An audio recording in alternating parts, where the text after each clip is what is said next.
Demandons à l'Esprit Saint, le Père des pauvres, d'illuminer notre cœur et notre intelligence pour nous conduire à la vérité tout entière.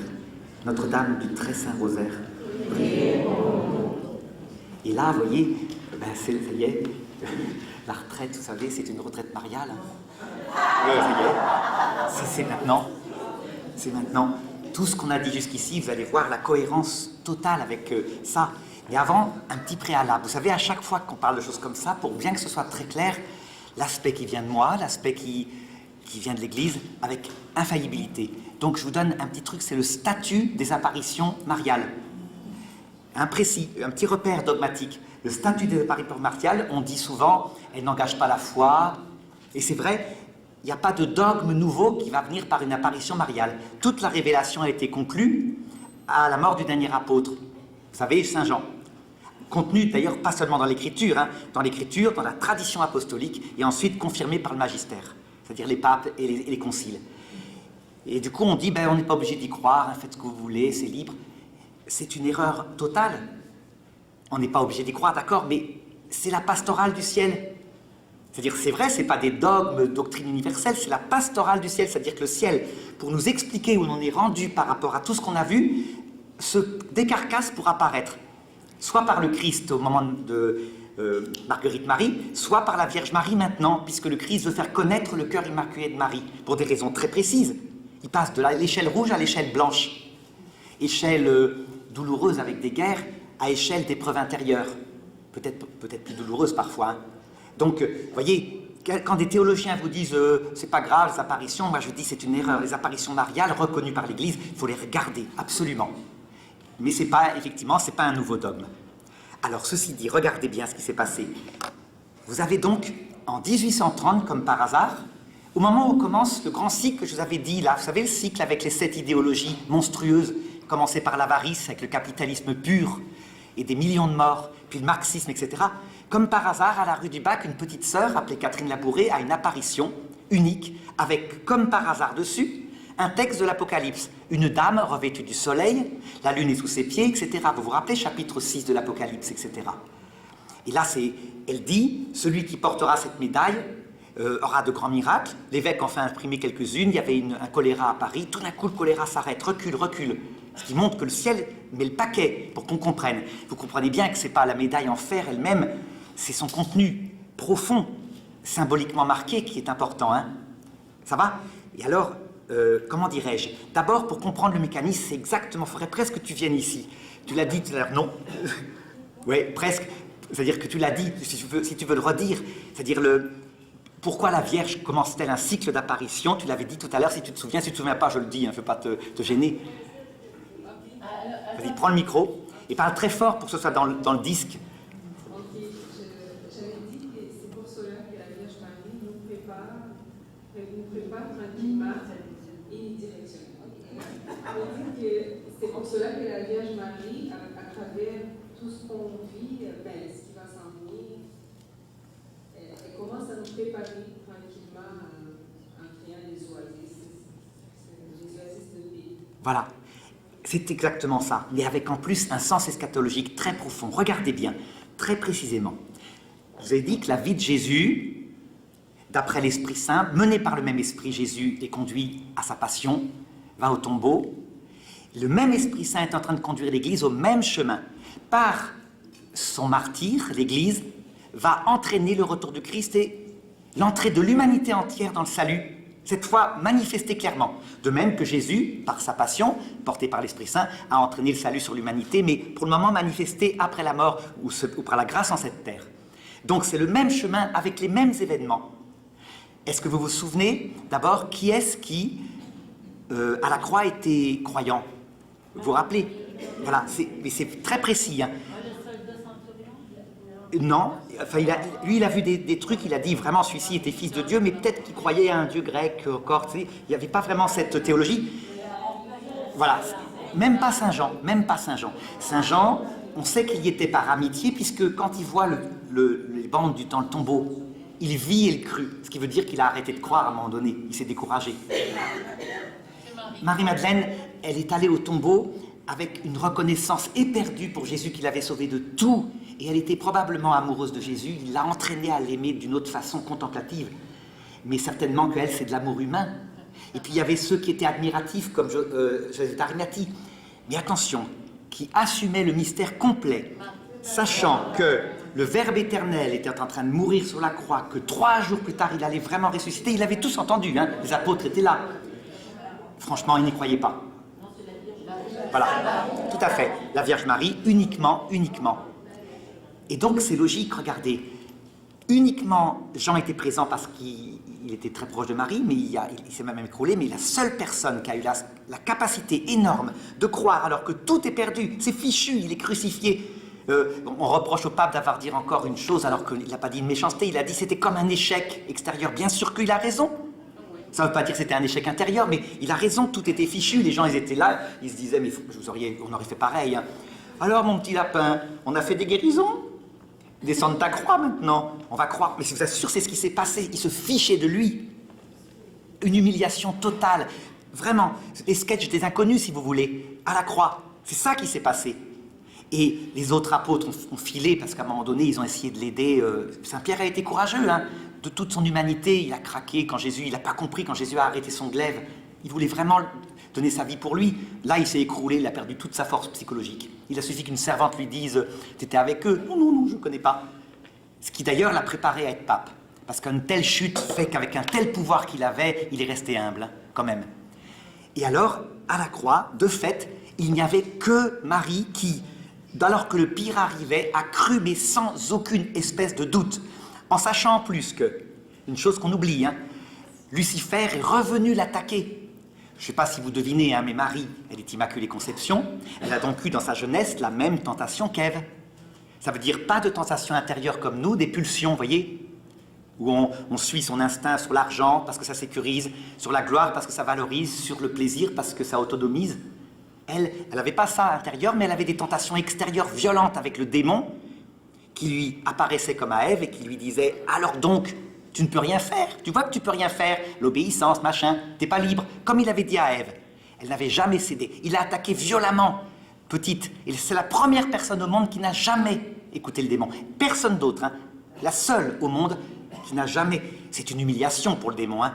Une petite jeune fille qui devait avoir l'âge de raison, donc 6-7 ans peut-être au départ des tentations. À la croix, vous imaginez, son fils est crucifié, elle est donc fragilisée dans tout son être, il revient. Il t'a pas annoncé qu'il mourrait sur la croix, l'annonciation. Regarde ce que fait son père. Et puis, même son père, même lui, il craque, il dit, mon Dieu, pourquoi... Enfin, tout ce que vous pouvez imaginer, quoi, que peut dire un Lucifer, Lucifer, lui, vous savez, il ne sait pas que c'est Dieu fait homme, hein. Comme dit saint Paul, s'il avait su, il n'aurait quand même pas fait ça. Il pense que c'est le Messie. Et son idée à Lucifer, là, c'est de faire massacrer le Messie, parce qu'il a entendu Jésus dire un truc qui l'intéresse. Vous vous rappelez le maître de la vigne? On envoie le fils à la fin, le fils est tué par les vignerons. Que fait le maître de la vigne? Il envoie ses serviteurs qui tuent les vignerons et qui en met des nouveaux. Il se dit que cette fois, Dieu il va détruire cette espèce d'humanité moche, comme il a fait au déluge. Quand même, là, c'est trop, hein. Donc il y a un projet qui est son aboutissement cohérent, montrer à Dieu qu'il s'est échoué, qu'il a trompé, et retourner les choses, c'est le mystère de l'iniquité, qu'il donne la vision béatifique à ceux qui la méritent, donc les intelligents. Oui, vas-y. Là où je suis étonné, c'est quand tu mentionnes qu'il ne sait pas que c'est Dieu fait homme. Oui, c'est saint Paul qui le dit exactement. Il n'aurait jamais crucifié le Messie de gloire s'ils avaient su qu'il était. Je te montre le texte? C'est les hommes qui n'auraient jamais crucifié. C'est aussi, regardez, aucune puissance, aucune principauté de ce monde n'a connu. Les puissances de la principauté, ce sont 2 ordres angéliques. Les dominations, les trônes, les chérubins, les séraphins, les principautés, les dominations. Ils n'ont pas su qu'il était Dieu, ils ont compris qu'il était le Messie. Et pourtant, ils ont tous entendu la voix du Père qui disait... Celui-ci est mon fils bien-aimé. Interprétation, le fils adoptif. Voilà. Et puis après, c'est saint Pierre qui commente, hein, je vais vous trouver le texte. Les démons croient, mais ils tremblent. Ça veut dire qu'en fait, à force d'avoir eu des signes indubitables que peut-être bien qu'il était Dieu fait homme, ils ont fini par raisonnement se dire c'était peut-être pas faux, mais ils tremblent. Ça veut dire qu'ils se disent c'est pas possible quand même. Oui, il disait, c'est écrit dans l'Évangile, il disait, il savait qui il était, et c'est pour ça qu'il était zétard. On sait qui tu es le Fils de Dieu. Oui, mais regardez, complétez ça avec ce texte-là. Jamais il n'aurait crucifié le Messie de la gloire, le Seigneur de la gloire. Vous vous rappelez ce texte-là? S'ils avaient su, donc je vais les retrouver à ce moment-là, hein. Les hommes et les anges. Les anges, vous pensez bien, ils sont hyper intelligents. Ils ne vont pas crucifier le Créateur Tout-Puissant. Hein. Son envoyé, ça va. Mais le Créateur Tout-Puissant, le raisonnement d'un ange, donc jamais ils ne l'auraient crucifié s'ils avaient su. C'est dans 1 Corinthiens. Ah ben voilà. Tu peux lire le texte? Oui. Ce dont nous parlons au contraire, c'est une sagesse de Dieu, mystérieuse, cachée, celle que dès avant les siècles, Dieu a par avance destinée pour notre gloire, celle qu'aucun des princes de ce monde n'a connue. Prince, c'est un ordre angélique, les principautés, au-dessus des archanges. S'il l'avait connu en effet, il n'aurait pas crucifié le Seigneur de la gloire. Voilà. Mais ils sont suffisamment intelligents pour deviner que c'est l'envoyé de Dieu. Ils voient quand même les miracles. Ils voient ça. Mais quant à imaginer, vous imaginez pour Lucifer, que Dieu se ferait homme pour mourir sur une croix, là ça va pas. C'est pas cohérent avec leur logique. Hein, tout à fait. Donc là, quand même, mais attention, complétons par ce texte-là, tu te rappelles, les démons croient, mais ils tremblent. Ils tremblent. Je vais vous le trouver peut-être. Ça veut dire que c'est dans Saint-Jacques, je crois. Hein. Ça veut dire que pour eux autres, leur pensée, c'était Dieu, et ça leur paraissait crucifié, il était fort. Oui, il y a ça aussi, oui, peut-être. Et peut-être que Dieu aurait pu le sauver aussi, mais ils avaient déjà zigouillé pas mal de prophètes, les démons, sur la colère des Juifs. Donc ils savaient que Dieu n'intervenait pas trop.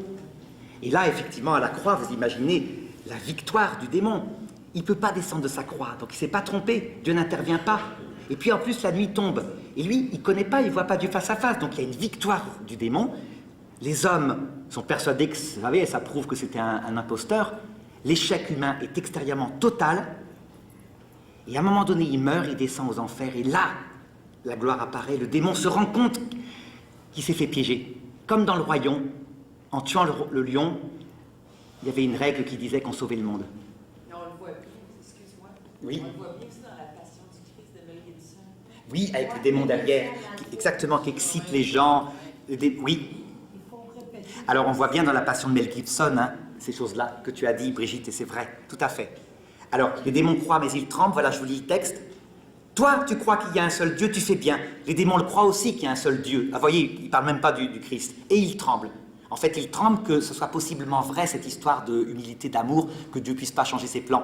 Mais non, il se reprend. S'il ne se reprenait pas, hein, s'il était certain que c'est foutu, parce que Dieu ne peut pas changer ses plans, il perd son énergie de combat. Il arrête d'essayer de damner les hommes.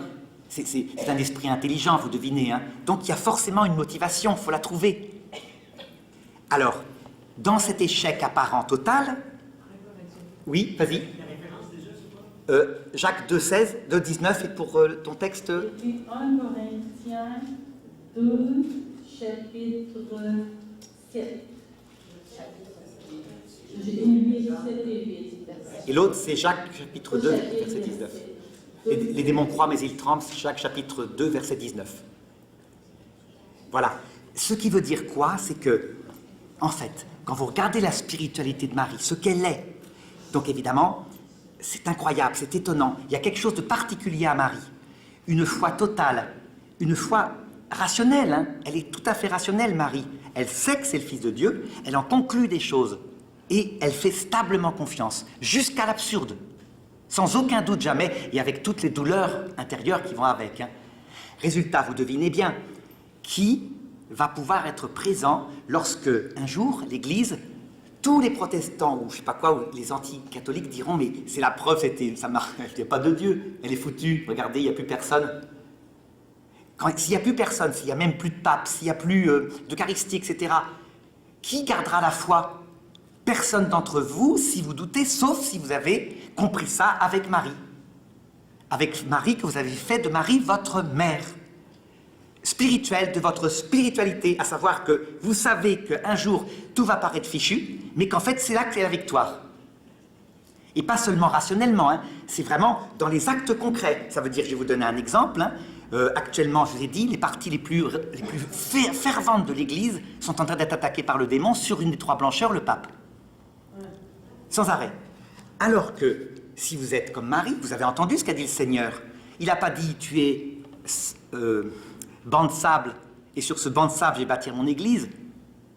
Il a dit, tu es pierre, et sur cette pierre, je bâtirai mon église. Il a dit ensuite, j'ai prié pour que ta foi ne défaille pas, en précisant les choses, et tu m'auras renié 3 fois quand le coq va chanter. Ça veut dire que c'est pas sa foi de pape, c'est pas son comportement privé, hein, des tas de bêtises, le pape François. Et même Jean-Paul II, vous pouvez critiquer qu'il a embrassé le Coran si vous voulez. C'est un geste pastoral. Moi, je ne le critique pas parce que j'essaie de comprendre, mais je comprends qu'il y a des gens qui le critiquent. Hein. Pastoralement, ils ne sont pas protégés. Mais sur la définition du dogme de la foi, c'est marqué texto, c'est quand même Jésus, un roc, pas un banc de sable. Eh bien, on est nous-mêmes en train de... Vous voyez, déjà, vous avez qui peut sincèrement dire qu'il n'arrive à prouver aucun doute par rapport aux attaques qu'a subi le pape en se disant quand même, il est bizarre, ce pape, c'est peut-être pas un pape de Dieu. Levez la main ceux qui n'ont eu aucun doute. Que le pape, ou plutôt levez la main ceux qui ont eu un doute sur le pape François, sur son orthodoxie, etc. Vous voyez, tout à fait. Et si personne n'est... Parce que le pape François fait des bêtises, il n'explique pas, il prend des décrets, il y a des cardinaux qui posent des questions, il ne répond pas. Donc erreur pastorale, je trouve. Bon, mais vous voyez, la moitié d'entre nous avons été ébranlés déjà. Il suffirait qu'il y ait un peu plus de trucs, avec en plus la prophétie de Saint Malachie, on ne tient pas longtemps. Mais attention, si par contre, avec cette précision de Marie, cette contemplation de ce qu'elle a vécu à la croix, cette méditation sur la médaille miraculeuse qu'on va faire tout de suite, vous allez pouvoir affronter... Je ne pense pas que nous le vivrons, hein, mais en tout cas, nos enfants, quand ils vivront cette épreuve de l'Antichrist, vont pouvoir affronter cette épreuve finale de l'Église avec la domination totale d'une religion satanique, la disparition totale des 3 blancheurs, extérieurement, hein, sauf intérieurement. Et la certitude que ça y est, le dernier signe est arrivé, le Christ va revenir bientôt. Cette fois, c'est pour notre génération. Quand le dernier Antéchrist est là, mais attention avec souplesse, hein. Dans le livre que tu m'as montré, tu as vu, il dit 7 ans d'épreuve. Non, non, c'est 7 ans symboliques, ça veut dire perfection d'épreuve. L'Antichrist, il peut durer 70 ans comme le communisme. C'est un Antichrist, il a duré de 1917 à 1989. On ne sait pas la durée, mais la certitude absolue que cette dernière épreuve, ça y est, le retour du Christ, cette fois c'est pour notre génération, le vrai, le 3e sens. Hein. Et donc voilà, exactement ce que tu disais, elle est en train de préparer une petite église pour ça. Et donc il faut le comprendre, absolument. Et alors ça coïncide, 1830, début de la révolution industrielle, comme par hasard, les idéologies monstrueuses arrivent avec leurs millions de morts, quelque chose qu'on n'a jamais vu. Jusqu'ici, les antichrists étaient des barbares, style, avec des épées, là, qui envoient des coups de gourdin dans la figure. Là, c'est une idée qui détourne de Dieu, pas une idole de l'Ancien Testament, vous voyez, un dieu africain, non, c'était vraiment une idée au point de tuer l'homme, plein de fois, successivement. Voilà, et c'est 1830. Alors regardez le symbole de la médaille miraculeuse. Donc évidemment, le signe de la femme revêtue du soleil, qui enfante dans les douleurs de l'accouchement. C'est ça l'Apocalypse, hein. Ça, c'est le signe grandiose de l'Apocalypse, ça veut dire c'est un absolument, dans le ciel, hein, elle apparaît dans le ciel, ça veut dire le ciel de notre intelligence. Vous voyez, encore une fois, vous attendez à une croix dans le ciel avant la fin du monde. Comprenez, le ciel de notre intelligence. La Vierge, la dame qui apparaît dans le ciel de l'Apocalypse, c'est le ciel de l'intelligence. Je vous ai dit, les visions absolues, grandioses, visibles de nos yeux qu'on souhaite avoir, ça va venir. Juste après, dans le deuxième purgatoire, dans le passage de la mort. Ou alors au retour du Christ à la fin. Là, d'accord, il vient sur terre, pour tout le monde en même temps. Mais maintenant, là, non. Illumination finale, parfaite, non. Parce que ce n'est pas la sagesse de la terre. Par contre, renouveau par la grâce, oui, comme on a eu au XIXe siècle. Avec un renouveau en France de la foi catholique formidable, absolument inusité, par une grâce puissante dans le cœur, oui, ça oui. Vous voyez, c'est des petits repères comme ça, hein, pour bien comprendre. D'ailleurs, je peux le prouver facilement. Regardez la Vierge, elle peut le faire, ça. Hein. Je vous ai dit, elle apparaît à Fatima à 40 000 personnes, ou je ne sais pas combien. Voilà, soit 70 000, 70 000. Au point que les gens, le soleil il se rapproche d'eux, ils croient que c'est la fin du monde. Donc elle peut le faire. Pourquoi elle le fait qu'à 70 000 personnes? C'est qu'elle a une raison. Et je vous assure, elle le fera, mais... Voilà. Et vous avez remarqué, elle le fait avant les photos couleurs. Non, mais c'est un détail absolument troublant. Ça serait tellement simple si on avait eu cette caméra-là. Là, je vous garantis que les gens... Bon, ils diraient quand même c'est un trucage vidéo, mais c'est plus fort. Oui, vas-y. Il y a des vidéos qui viennent des Philippines où on voit le soleil. Oui, tout à fait. Et alors, pareil, ça marche pas. Pourquoi? Parce que les gens pensent qu'il y a des trucages vidéo style... vous voyez, c'est ça. Donc, c'est comme ça. Alors là, du coup, ils commencent à laisser filmer. Par contre, quand elle apparaît à 100 000 personnes au-dessus des églises coptes en Égypte, c'est une espèce d'ombre fantomatique. Il y a des raisons, hein? Pas pour le moment. Une fois que vous avez ça comme repère. Alors, elle prépare, donc regardez les symboles. Donc d'abord, la femme revêtue du soleil, ça veut dire signe grandiose. Ça veut dire que ce que je suis en train de faire là, c'est le cœur de notre retraite. Le signe donné par la Vierge Marie fait qu'on sera présent à l'épreuve de l'Église, si on l'écoute bien. Donc, voilà, je ne me suis pas trompé, mon cœur immaculé triomphera. Deuxièmement, regardez les symboles derrière. Vous avez d'abord le M, un énorme M qui porte une croix. C'est pas normal théologiquement. Un théologien sourcilleux dirait, mais il y a une hérésie là-dedans. Hein. Normalement, il faut une énorme croix et un petit M au pied. Parce que la croix, c'est Jésus, il est Dieu. Marie, c'est une petite femme. Or, un énorme M qui porte la croix, ça veut dire que Marie apporte le Christ au monde. Par Marie, le Christ va revenir dans le monde. Ou alors, par Marie, notre foi va nous rester intacte dans les épreuves qui vont arriver. Des tas de choses comme ça que ça veut dire. D'accord? Et regardez ensuite, autre hérésie, entre guillemets, les deux cœurs, Jésus-Marie, à la même taille. C'est pas normal.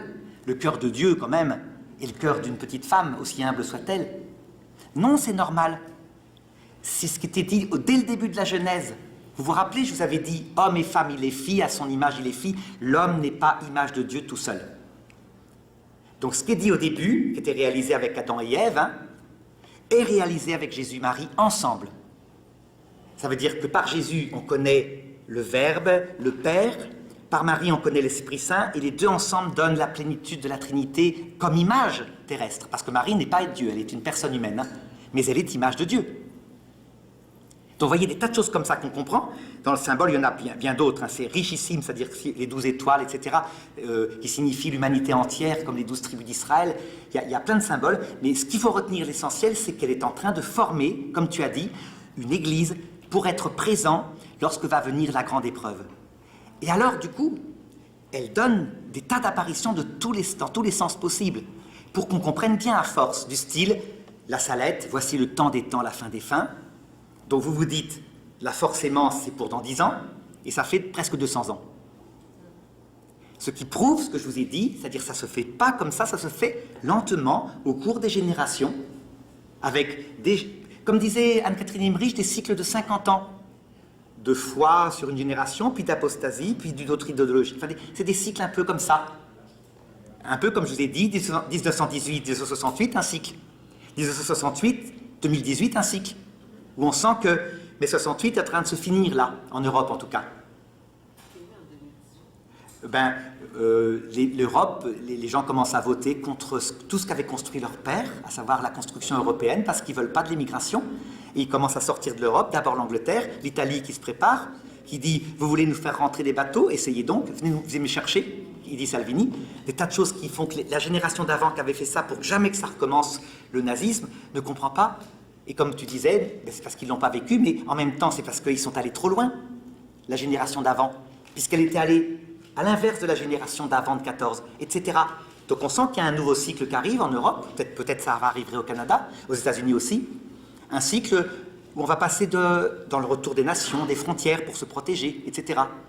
Je pense, c'est normal, mais c'est cyclique, c'est comme ça. Et donc ça se fait au cours des générations, lentement. Ensuite, quand vous regardez chaque apparition, et c'est là que vous auriez pu intervenir sur Pontmain, vous regardez qu'à chaque fois, c'est incroyable, mais c'est nouveau. Et à chaque fois, il y a des théologiens qui disent « c'est pas la Vierge parce qu'elle fait jamais ça ». Par exemple, à Medjugorje, quand même, un message à peu près le même tous les mois depuis 40 ans presque, hein, la Vierge n'est pas une télégraphiste. Pourquoi elle ne serait pas une télégraphiste? Si elle est une maman qui dit à son bébé, voilà, il faut quand même... Hein, fait ceci, puis elle le répète tous les jours, donc elle est capable de le faire. Mais là, je vous avais dit, pour Medjugorje, je ne sais pas si c'est vrai ou faux, moi j'ai plutôt l'impression que c'est vrai, mais ce qui m'inquiète beaucoup, et ce qui est d'ailleurs significatif, c'est que des théologiens de grand niveau disent « c'est évidemment satanique ». Ils disent sur Medjugorje « c'est évidemment satanique ». C'est-à-dire, quand vous regardez les positions sur Medjugorje, il y a ceux qui y croient, qui disent que c'est la Sainte Vierge, et ceux qui disent que c'est le démon. C'est surprenant parce que quand même, un théologien super intelligent va dire, mais le démon ne peut pas convertir des centaines de milliers de personnes, des dizaines de milliers de vocations, etc., par Medjugorje. Oui, vas-y. Moi, ce qui me questionne sur Medjugorje, c'est la durée dans le temps des apparitions du message. Ça fait 40 ans, ça fait depuis les années 81 que c'est ça, hein? Oui. Ben, je trouve que ça me questionne dans la durée. Il me semble que Marie n'a jamais apparu pendant 40 ans. Jamais, jamais. Alors, je vais te dire, donc je dis pour la caméra, il te semble que jamais... Oui, je vais répéter moi. Donc, je réponds d'abord à sa question. Hein. Il te semble que jamais une apparition a duré aussi longtemps, le temps d'une vie terrestre. En fait, et regarde simplement, si jamais elle est condamnée, les gens diront, ben oui, la Vierge ne peut pas faire ça quand même, surtout d'être tellement enfantine et puérile, c'était évident que c'était mauvais. Et si elle est reconnue, on dira, la Vierge Marie, pour préparer à ce que tu as dit, donc là, les grandes épreuves de l'Église, a pris une paroisse pendant une génération entière, jour après jour, comme un curé, répétant liturgiquement les mêmes choses, afin de les préparer. On verra ce qu'on dira. Ça veut dire qu'en fait, nous sommes un peu comme des psychiatres quand on est méchant. Ça veut dire que quand un malade fait un geste et qu'on ne l'aime pas, on dit que ça prouve qu'il est toujours fou, et quand il fait le même geste et qu'on l'aime bien, ça prouve qu'il est guéri. C'est souvent ça, les psychiatres. Hein. C'est-à-dire qu'ils disent qu'il n'y a aucune chance qu'il récidive, puis quand il a récidivé, il dit il est certain qu'il récidivera.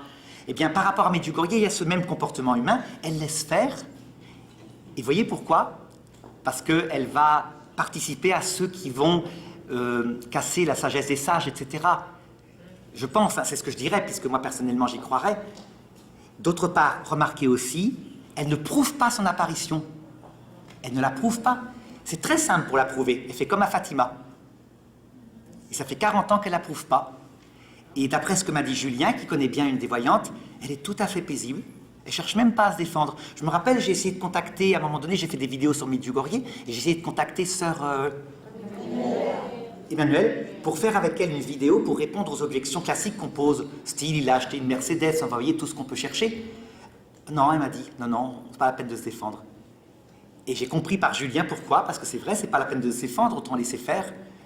La Sainte Vierge, si elle veut prouver son apparition, elle fait ça, elle la prouve. Voilà. Donc elle ne la prouve pas, elle a des raisons, elle n'a pas besoin de la prouver, elle prépare son Église, que celui qui entend d'entendre, voilà, à condition de comprendre ça. À vous maintenant. Venez, approchez-vous pour être... Et regardez par là, comme ça vous...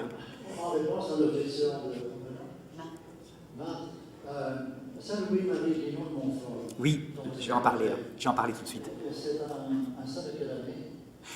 17e siècle, je crois, ou 18e siècle peut-être. Enfin, en tout cas, 1715 par là, je pense, hein, 1715. Et en Vendée, Oui, tout à fait, l'ouest de la France. Oui, et puis le calvaire de Montfort, je crois que c'est Saint-Louis-Marie Guillon de Montfort. Oui, Saint-Louis-Marie Guillon de Montfort. Château, etc. Voilà. C'est un des plus grands héros de la dévotion mariale. Et une de ses prophéties a dit ceci, que la Vierge un jour apparaîtra en accompagnant toute une génération. Ah ouais. Ah ben ça répond bien. Donc je le dis pour la caméra, Saint-Louis-Marie de Montfort a dit que la Vierge un jour accompagnera toute une génération. Elle est capable de toutes les pastorales, la Vierge. Un peu comme les papes sont très différents les uns des autres, la Vierge, je t'ai dit, à l'apparition d'Amsterdam, c'est incroyable, c'est une femme politique de haut niveau qui annonce ce que les Américains font. Attention, les Américains, c'est la guerre du Vietnam quand ça se passe, hein, les Américains utilisent trop leur force. Et elle analyse la situation géopolitique du monde. Donc elle est à la fois reine et petit enfant. C'est complémentaire. Vas-y. Lui d'abord et après toi. Je voulais juste ajouter Oui. que les apparitions de Medjugorje ont commencé en juin 81. Oui, juin 81. Et les apparitions de Kibeho au Rwanda ont commencé en novembre 81. Et les apparitions du Rwanda aussi, ça continue. Ah, ça continue. Les apparitions continuent. Donc, Malgré que des voyantes aient été massacrées dans l'histoire. Hein. Et à Kibeho, ils ont été appuyés. Oui. Voilà. J'ai fait les vidéos sur Kibeho. Il y a un Rwandais qui m'a demandé et je les ai faites. Hein, et c'est vraiment très fort comme apparition. Voilà, c'est à vous. Ouais.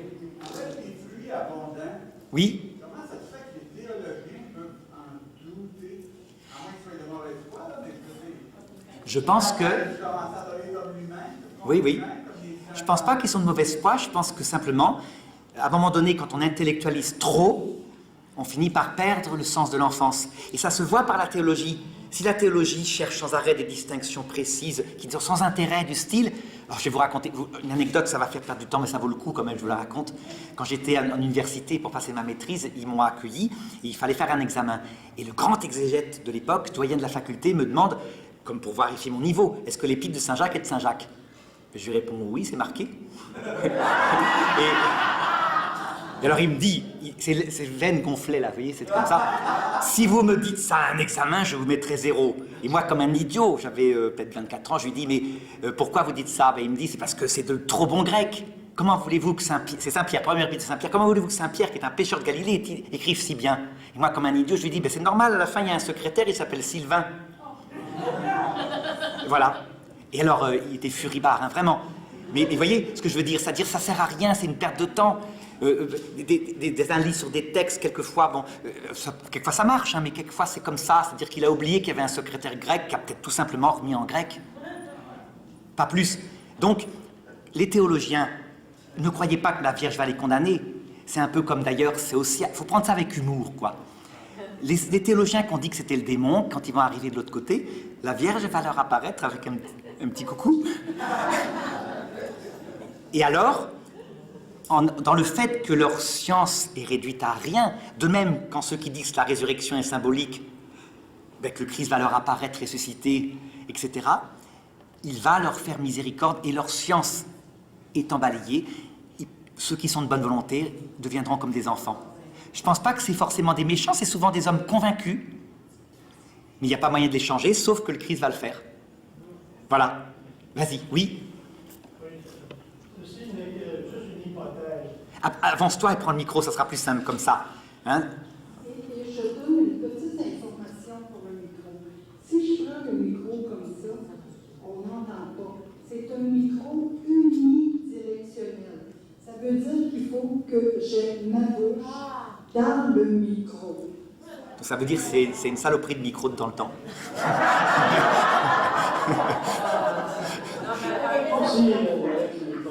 Oui.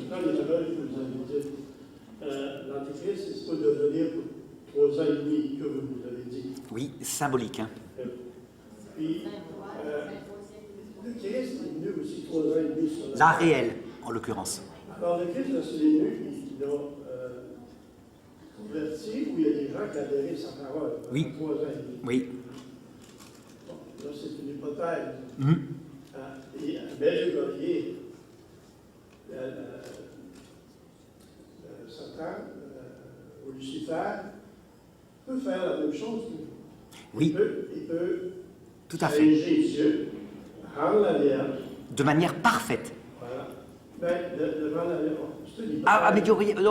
Oui, là, si c'est lui qui le fait, tant mieux, c'est qu'il s'est converti, parce qu'il y a quand même des fruits spirituels énormes. Vous voyez, Lucifer, comme dit Jésus, pour discerner, hein, si une armée est divisée contre elle-même, elle tombe.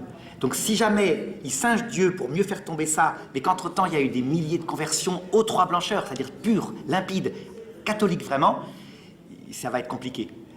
Donc je pense qu'on peut évacuer ça, mais c'est une opinion comme toi, hein, c'est-à-dire que, mais de bon sens, quoi. Les fruits spirituels, d'où est-ce qu'ils viennent, quoi.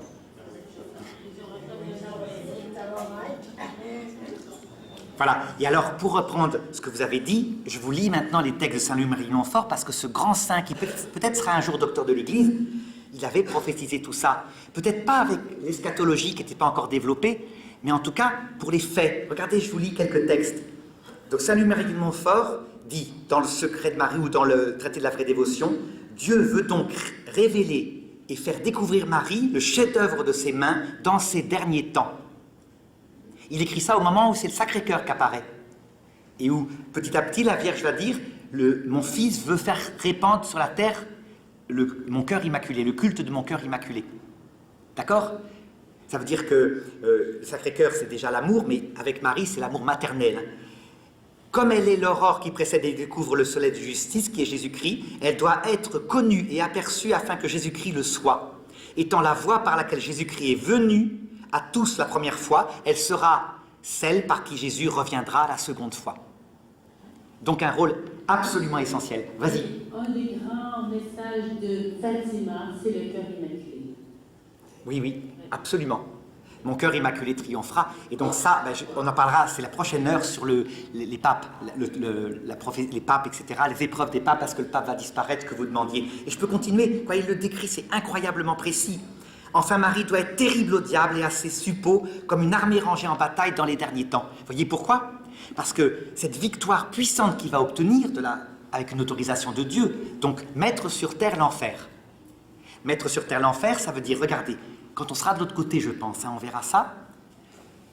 Comment seront nos enfants? Au début, peut-être enthousiastes, puisqu'on leur dira qu'il y a une vie après la mort, que c'est super. Seulement, vous avez remarqué, ce Dieu, entre guillemets, qui s'appelle Lucifer, on ne lui fait pas de câlin. Hein. C'est pas le Dieu qui remplit le cœur avec Jésus-Christ, où on blottit dans la maison de notre cœur. C'est quelque chose de froid, quelque chose qui, comment dirais-je, qui est digne, qui te veut digne, adulte. Donc au début, c'est super. Il y a une vie après la mort, il y a un sens, vaguement. Et puis vous apprenez que la vie après la mort, c'est comme sur Terre. Ça veut dire qu'en fait, c'est un paradis génial de technologie ou de beauté, etc., éternel, où on vit, voilà, comme ça. Or, vous savez bien, je vous l'avais expliqué, quand on n'a pas Dieu dans le cœur, le vrai Dieu dans le cœur, il y a des angoisses qui apparaissent dans le cœur à un moment donné. On ne sait pas d'où elles viennent. Vous connaissez le texte de la sagesse qui dit « Et leurs médecins qui essayaient de soigner ces gens qui entendaient siffler des démons dans la nuit, étaient malades eux-mêmes de la même maladie dont ils auraient voulu sauver leurs patients. Et comme les médecins refusent de dire que c'est en fait l'angoisse qui vient du moque de Dieu, il n'y a pas que des angoisses pour ça, il y en a d'autres sortes, hein. Mais celle-là, la plus profonde, c'est l'angoisse du cœur qui manque du vrai Dieu.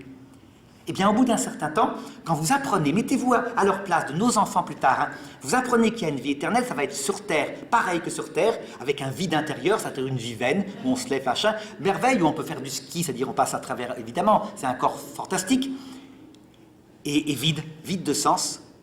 Et que sur Terre, dans un moment peut-être où la science aura évolué, pourquoi pas l'ADN aura permis de vivre 500 ans, pourquoi pas, puisque les signes qu'il y avait au début de la Genèse souvent se referont à la fin. Vous savez, il y a un parallèle là-dessus, du style, la tour de Babel est tombée, World Trade Center, ça se rejoint. Des choses comme ça. Les langues uniques, on sent que les langues vont finir par s'unifier, hein. Avec ne serait-ce que les traducteurs, des petits signes, bref, peu importe. Si ces gens vivent sur Terre longtemps, avec ce vide dans le cœur, ce monde génial, paix et sécurité de l'Antéchrist, où il y a plus de cancer, plus de maladies, plus de famine, plus besoin de travailler, il y a des milliers de robots qui travaillent pour nous, et vide, avec des gens en plus, ils bousillent leur famille parce qu'ils pensent qu'à eux. C'est un monde où il faut être digne, où il faut être indépendant, il faut être individualiste. On récolte le divorce, l'avortement et les vieux parents abandonnés. Et qu'ils imaginent que c'est comme ça pour l'éternité. Vous imaginez le malheur intérieur et les suicides de cette époque-là, pour raison d'absurdité. Je sais pas, vous demandez à cet adolescent, tu aimerais vivre tout le temps sur Terre? Ils vous disent non, on va finir par s'ennuyer. Ben oui, quand on a fait le tour, demandez aux milliardaires, on a fait le tour d'Acapulco, des plages avec les palmiers, de toutes les femmes éventuellement. Il y en a marre après. Il y en a marre, on a tout vu. Les milliardaires se suicident parfois parce que rien ne les intéresse. Vous voyez? Donc, un monde de malheur intérieur au plan spirituel comme jamais, parce qu'on ne sait plus qu'il y a Jésus-Christ, le vrai Dieu, et un monde de bonheur matériel extraordinaire, paix et sécurité, on dira, à ce moment-là. D'accord? Et alors, du coup, il dit, Salut Marie de Montfort, enfin, la Vierge doit être terrible au diable et à ses suppôts, comme une armée rangée en bataille, principalement dans les derniers temps, parce que le diable, sachant qu'il n'a plus que peu de temps, et beaucoup moins que jamais pour près des âmes, il redoublera tous les jours de ses efforts et ses combats, il suscitera bientôt de cruelles persécutions, et mettra de terribles embûches aux serviteurs fidèles, aux vrais enfants de Marie, qu'il a le plus de pelles à surmonter que les autres. Ça veut dire qu'à cette période-là, s'il y a un petit reste là, préparé par Marie, qui dans cette épreuve terrible aura gardé la foi absolument solide, passeront outre toutes les technologies pour en parler. À savoir que, attention, le signe annoncé par les papes dans leur magistère est là, c'est l'Antéchrist. Le gardant en secret, un peu comme dans les catacombes, et gardons donc cette humilité profonde dans l'âme. Ça sera son ennemi profond, un peu comme Marie à la croix. Donc en fait, Marie prépare le samedi saint de l'Église, où il y aura une petite église de Marie qui vivra comme elle le samedi saint. Tout simplement, ça résume tout. C'est pas plus compliqué.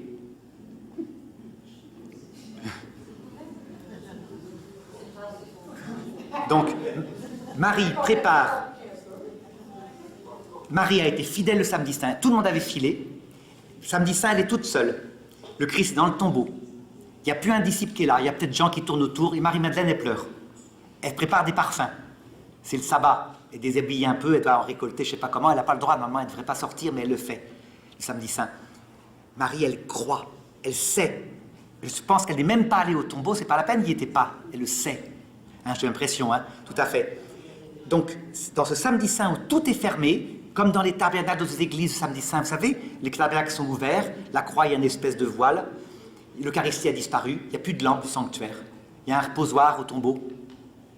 C'est ça, un samedi saint. Eh bien, va venir un samedi saint de l'église où il n'y a plus d'Eucharistie, plus d'église, plus de prêtres, plus de papes, plus de choses comme ça, où les gens adhèrent à l'idéologie finale dans un monde super bien au niveau matériel, super angoissé au niveau intérieur, insensé comme monde, parce que Lucifer, on a vite compris, si en plus il faut se le taper pour l'éternité, ce Dieu froid, vous comprenez? À ce moment-là, elle prépare pour cette époque-là terrible, tandis que nous serons au ciel, et que nous aurons peut-être le droit, en tout cas il faut le demander, d'apparaître de temps en temps, tellement il y aura des suicides et des angoisses à nos enfants, nos petits-enfants. Il faudra qu'on leur donne des signes, tellement c'est dur comme épreuve. Eh bien, Marie aura préparé une petite église pour être présente, une église des catacombes à ce moment-là. C'est exactement ce que tu as dit, tu vois, des oasis de paix, mais qui sont appelées à durer jusque dans cette épreuve. La conséquence, c'est que actuellement, on a eu en Europe et au Canada une épreuve à peu près analogue, à savoir une Europe qui se construit avec le chiffre 666, l'homme sans Dieu, qui est parfaite, avec des lois sociales formidables, hein, qu'on n'avait jamais vues, elles sont bien, hein, et où Dieu disparaît. Et c'est sans doute une espèce de laboratoire donné à l'image du monde de ce qui va se passer en pire au dernier Antichrist, c'est-à-dire au niveau mondial cette fois, y compris l'Afrique, qui n'a pas été atteinte cette fois-là. Je crois, hein. En Afrique, la foi est très solide encore, je pense. Hein? Non, c'est qu'il y a une violence en Afrique, rien que Boko Haram au Nigeria. Ah oui, oui, mais tout à fait. Mais ça, c'est l'Antichrist sauvage de dans le temps. L'Afrique est frappée par les antichrists barbares que nous on avait à l'époque des, tu vois, des Mérovingiens. Mais l'antichrist idéologique, c'est-à-dire une foi détruite de l'intérieur dans les séminaires, j'ai l'impression que l'Afrique, pour le moment, a plutôt... C'est que Boko Haram, c'est en lien avec la spiritualité satanique. Oui, le djihadiste. Et les talibans, plus les djihadistes, c'est satanique aussi. Oui, tout à fait. Ils voient des êtres qui disent que ce n'est pas des humains. Eh bien, c'est ce qui s'est passé au moment des Mérovingiens, Carolingiens. C'est à peu près la même épreuve que l'époque où c'était des tribus hein, avec beaucoup de sorcellerie. Et l'Afrique vit cette épreuve-là, donc une épreuve que nous on a connue, mais qui n'est pas, je crois pour le moment, hein, l'idéologie mortifère qui tue les âmes, parce que l'Afrique a plutôt échappé. Oui, vas-y. Parle très fort. Les Mérovingiens, c'est-à-dire après l'invasion de Clovis, quand je t'avais raconté de Sainte Clotilde, tu sais, qui fait tuer ses fils plutôt que de les voir tondus, c'est-à-dire cette espèce de chute de civilisation quand l'Empire romain s'est écroulé sous la poussée des barbares germaniques. Donc à la fin de l'Empire romain, 5e siècle, 6e siècle. Donc en Europe, c'est une chute de civilisation, au point que tout tient par quelques monastères, qui gardent la culture comme ils peuvent. Des cités entières disparaissent, alors que l'Empire romain, c'est un empire organisé, chrétien en plus, hein, avec des lois, donc qui ressemblent un peu à Byzance un peu plus tard, quoi, 10 siècles plus tard. Oui, vas-y. En Afrique, j'ai vu un médecin. Attends, tu prends le micro. En Afrique, il y a un médecin qui regarde les femmes qui dit. Ah oui. Il y a même les données de mort. Oui, la sauvagerie. Ça veut dire quoi si vous dites que ça va comme l'autre? Ça veut dire qu'il tue les corps. Il tue les corps. L'antichrist en Afrique actuellement qui frappe en Afrique, de certaines régions d'Afrique, hein, est un antichrist sauvage, barbare, qui tue les corps. L'antichrist de chez nous tue les âmes aussi. Ce que j'ai dit tout à l'heure. C'est-à-dire que Hitler tuait les corps, mais on voyait bien que c'était un barbare. Boko Haram tue les corps, on voit bien que c'est un barbare sauvage et même satanique. Ça se voit, c'est gros comme une maison. Alors que nous, on est persuadés que l'humanisme sans Dieu, c'est le christianisme. Et on commence à aller vers là, et à dire que les prêtres qui maintiennent un peu de spiritualité, il faut les écarter, parce que c'est des fanatiques illuminés, de l'intérieur de l'Église. Hein. C'est ça qui se passe en Europe actuellement, quand même. Au Québec aussi, tout à fait. Donc, il se passe une épreuve en ce moment dans l'Église en Europe qui fait que depuis 50 ans, par exemple, un truc très concret, moi j'ai connu des séminaires dans les années 83-84, séminaires de Vannes, je peux le dire, où des jeunes me racontaient qu'ils avaient été surpris avec un chapelet viré. Un chapelet, et donc ils avaient été virés. C'est arrivé au Québec. On leur apprenait en philosophie, c'est ce que tu disais, les idéologies, c'est-à-dire qu'ils voyaient Marx, Freud, Nietzsche, Sartre, aucune philosophie réaliste pour connaître l'homme, éventuellement des expériences sexuelles pour voir s'ils étaient capables de se contrôler, parfois, enfin, on est passé par des choses qu'on ne peut même pas imaginer, qui fait que la formation s'est écroulée en Occident un petit peu partout, à un moment donné. Donc c'était une épreuve, mais une épreuve qui touchait l'intelligence, donc elle tue les âmes. Et des tas de vocations sont perdues comme ça. En Afrique, j'ai l'impression, le père a disparu aussi, c'est-à-dire qu'il dort là, en train de manger. Et je crois qu'il pourra me confirmer qu'en Afrique, j'ai l'impression que cette mort spirituelle, l'Afrique a été relativement protégée au niveau de la chrétienté africaine. J'ai l'impression. Il y a beaucoup de sectes, évidemment. Mais... Là, ah oui, tout à fait. Alors, toi d'abord, puis toi, vas-y. Où ça? Le séminaire à Vannes, par exemple, dans les années 80. C'est un exemple, mais je pourrais en citer des milliers. Vannes, c'est une ville en Bretagne.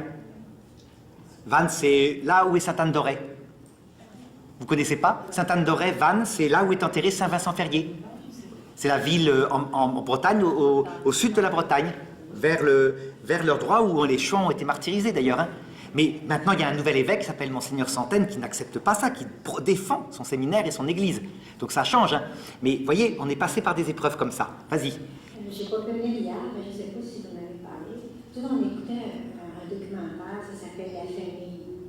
La Famille. C'est aux États-Unis, c'est l'ordre mondial. Ils donnent une Bible, la petite Bible n'est pas plus haute que ça, elle se nomme Jésus.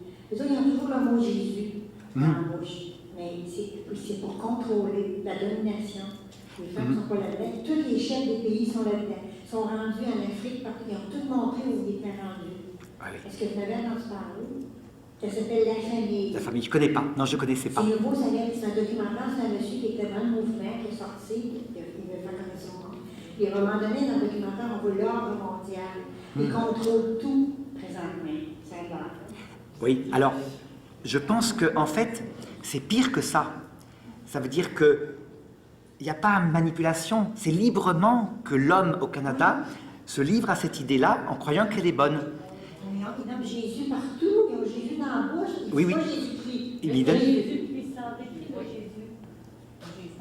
C'est pas le Jésus qu'on connaît, c'est un Jésus puissant, fort, comme les Jésus. Ah, d'accord, un faux Jésus. Un Messie fort, puissant, qui écrase le ciel. D'accord.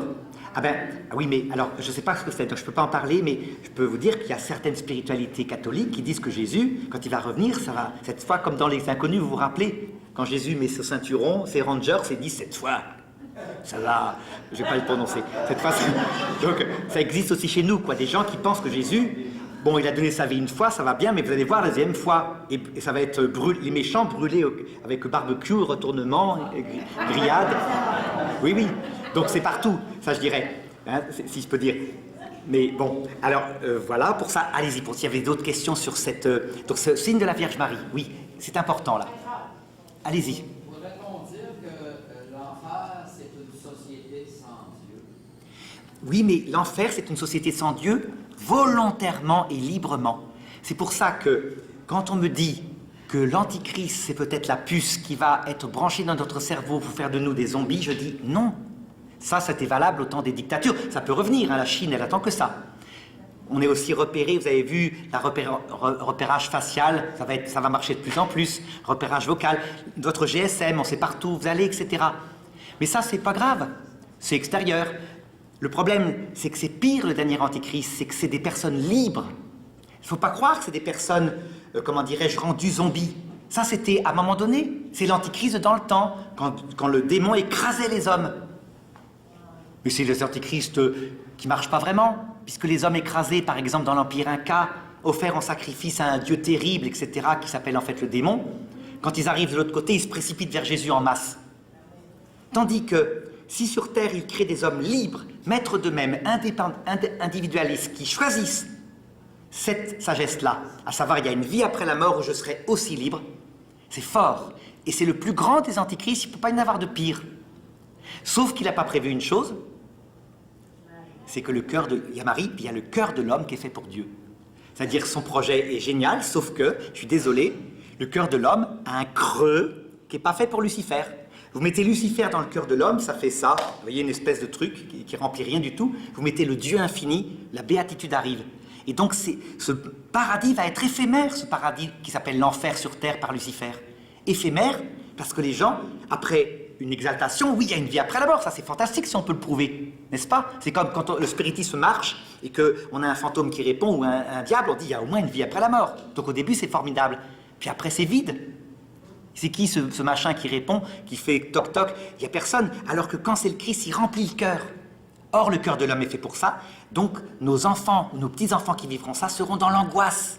On n'aura jamais vu plus grande douleur, au sens spirituel du terme, et autant de bonheur matériel. Vous comprenez? Les deux à la fois. Comme en enfer. En enfer, je vous ai dit, Dieu nous rendra notre... Enfin, ceux qui seront en enfer retrouveront leur corps, ne mourront pas, auront vraiment des pouvoirs avec ce corps ressuscité puissant, auront peut-être tout ce qu'ils veulent, là pour le coup il leur offrira peut-être une galaxie à chacun. Ils ne seront privés que de deux choses, la présence de Dieu, parce que si Dieu était présent en plus ça les ferait hurler, donc ils s'effacent pour ne pas les faire souffrir, et le prochain parce qu'ils ne pensent qu'à eux. C'est l'enfer le plus horrible, c'est l'enfer, ça s'appelle l'enfer. Ça veut dire c'est horrible, ça n'a pas de sens. Et on ne cède pas. Donc s'il crée l'enfer sur Terre, vous devinez comment on devra aider nos petits-enfants, mais ça j'en parlerai plus tard. Hein. Voilà, allez-y, oui. Est-ce que vous êtes au courant qu'il y a une médaille miraculeuse qui a été frappée, qui est une fausse médaille, qui est le signe de Satan? Alors, en fait, on lui reprochait d'avoir une cuisse apparente.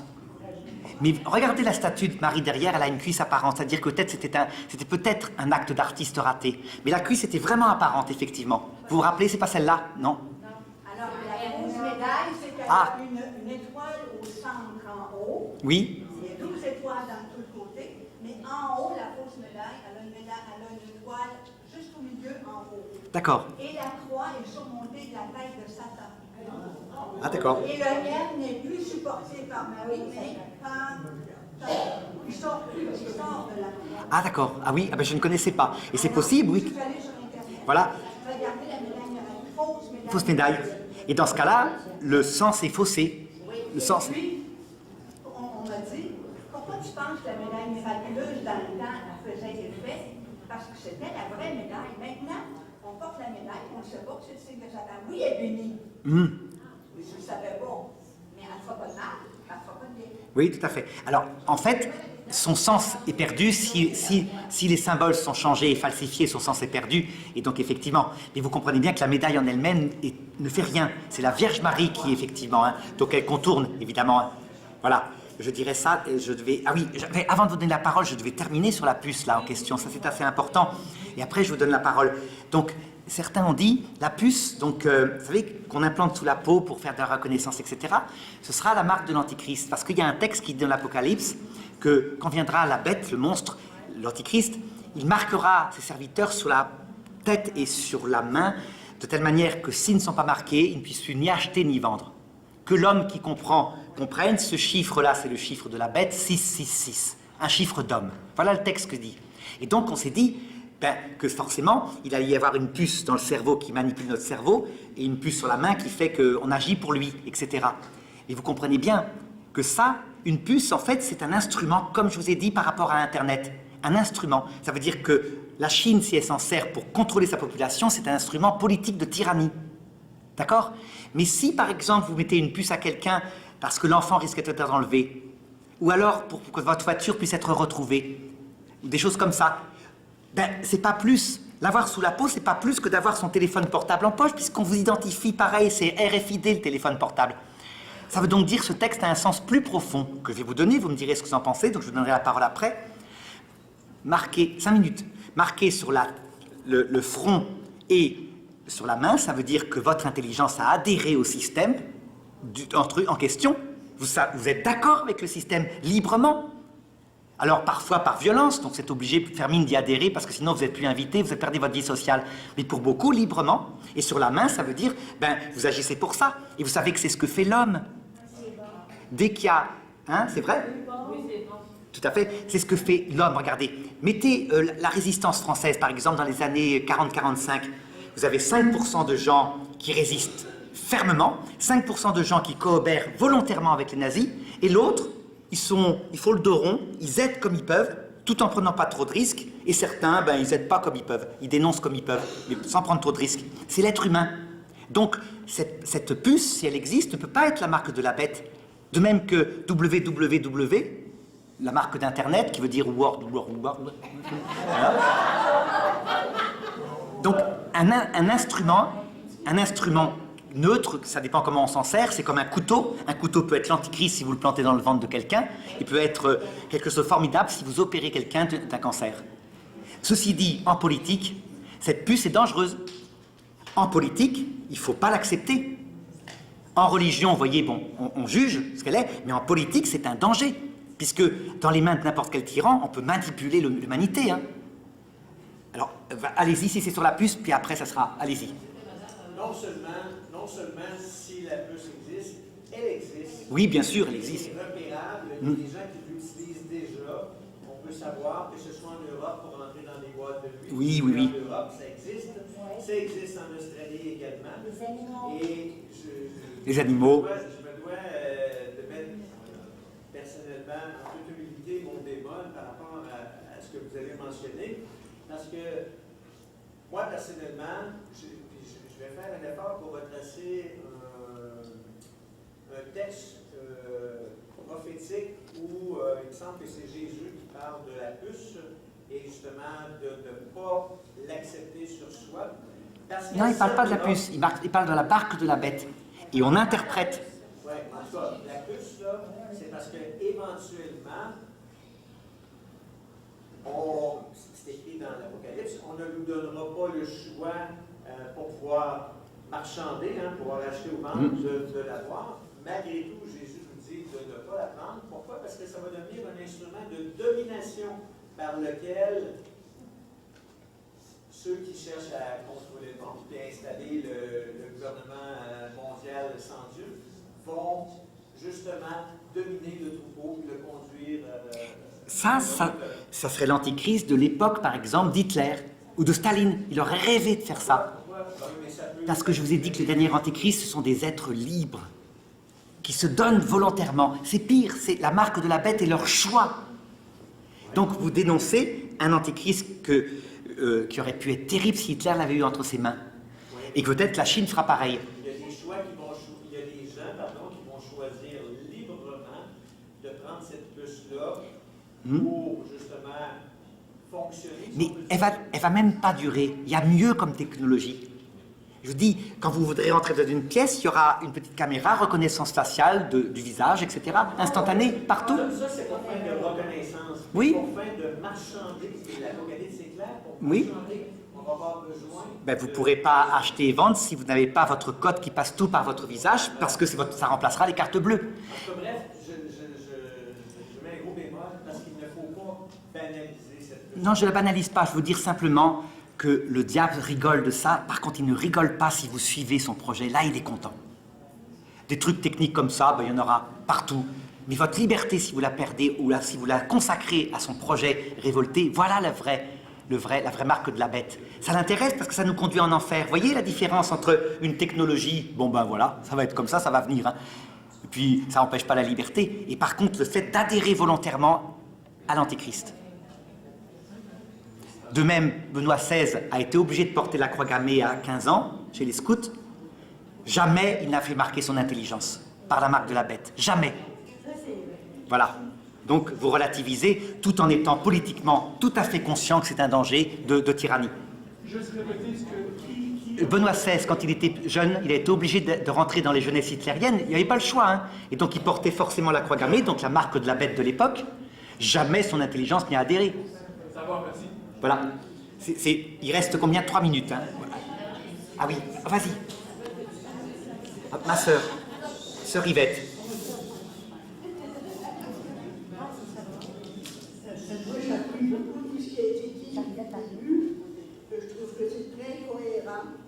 Mais une chose que je me dis, après avoir tout entendu ça, j'ai dit, on peut partir stressé, qu'est-ce qui s'en vient, puis je suis persuadée que le Seigneur est dans le moment présent.